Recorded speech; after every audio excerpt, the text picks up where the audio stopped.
Does it serve the university to withhold the degree and the certificate of this young person? You're quite correct in your question. How many students are you withholding certificates of?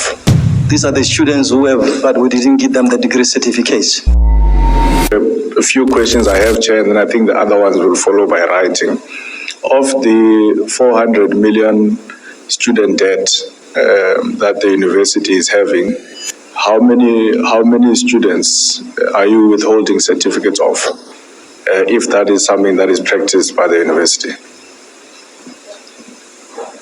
Thank you, Chair and Member. Yes, there is a number that I share with the colleagues this morning. I think it's about 5,435. These are the students who have graduated, but we didn't give them the degree certificates.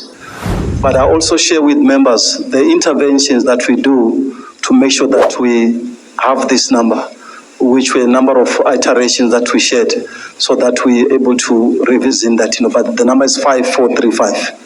Thanks, VC. The follow-up question, maybe the CFO will advise.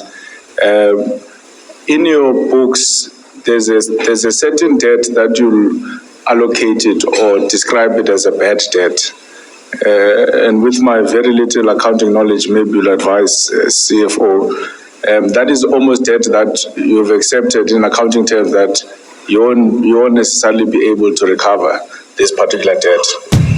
So I'd be interested have you quantified that debt, and also have you then quantified of the 5,435,000 students whose certificates and degrees you are withholding because they owe the university money, how much in that particular number would you say now falls under the category of bad debt or irrecoverable debt? In other words, even yourself as a university and an accountant, you've cracked your numbers, and you can see that we've been chasing this young person for about 10 or 15 years now, or 5 years, or even more than that.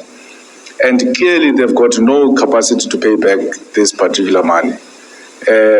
Does it serve the university to withhold the degree and the certificate of this young person? Because we may actually find that the very key that they need to go and unlock employment opportunities so that they can be able to have an income, if we were to argue that they wanted to enter some form of payment arrangement with the university, is this thing that we're withholding from them. So I wonder if the university has characterized these students. Yeah, thank you so much. You're quite correct in your question. But how we, in terms of governance, fiduciary responsibilities, from time to time, we are able to take, certain requests to council to write off certain debts, where as management, you will believe that, we're not going to be able to recover that. But of these 5,435, these are recent students, and the debt is not prescribed. We are able to really communicate with the student for us to be able to really recover that funding. But our interest, Chair, is not just to write off these debts, is to engage with funders to fund this, because we are robbing a university in a way. We are demanding that we must provide service for that, this and that, but you don't have income for you to do this auditoria that you want. So we must recover as much as we can so that we really begin to provide spaces that are conducive for teaching and learning. So our interest is not just to write off, but to engage with funders to make sure that, students do pay their outstanding fees. And also from time to time, we engage in a number of interventions where we go to raise funding to settle for these degree students who don't have their certificates.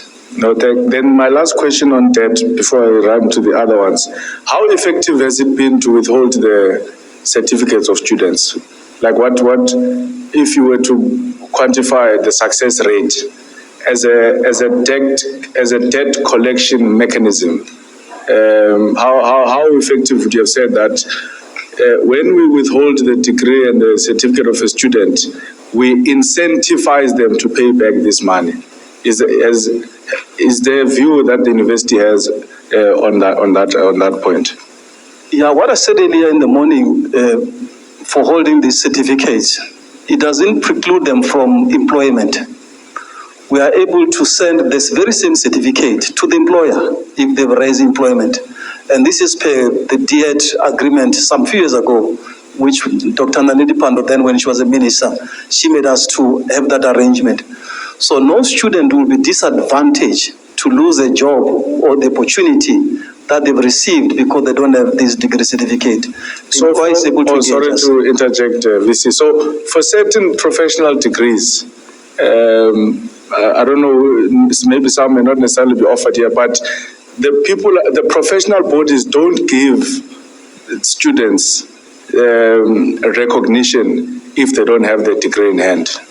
I could make maybe an example. If you look at engineering, the university may very well say we're going to share the results of the students with the company, but they won't be able to be registered as an engineer with the engineering board or engineering council of South Africa if they don't necessarily have that degree. And if that is the case, you'll agree with me, VC, that it does negatively impact the students from being able to progress in their careers. No, you're quite correct. No, thanks, But for the science, professional degrees like your accounting, your engineering, we don't have that problem because they are funded by those science, committees, so they pay those certificates. No, thanks, VC. I hold him up.